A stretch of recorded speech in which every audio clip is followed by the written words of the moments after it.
ရှိဘဝယခုဘဝတောသကိစ္စဘုံသောအာလုံးသောပုဂ္ဂိုလ်အပေါင်းတို့အားကုသိုလ်အမြယူတော်မူကြပါဘုသောသာ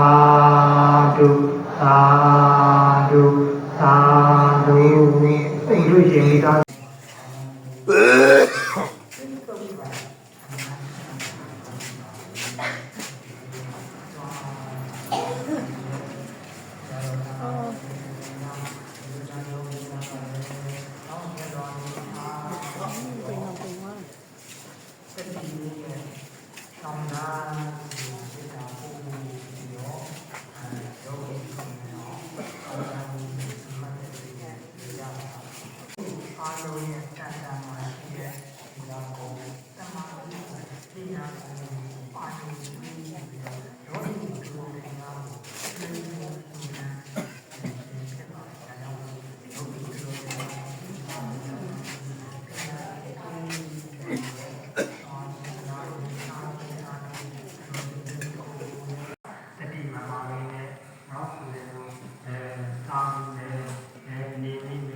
ကျွမ်းမိမယ်ဆိုရင်ဒါကျွေး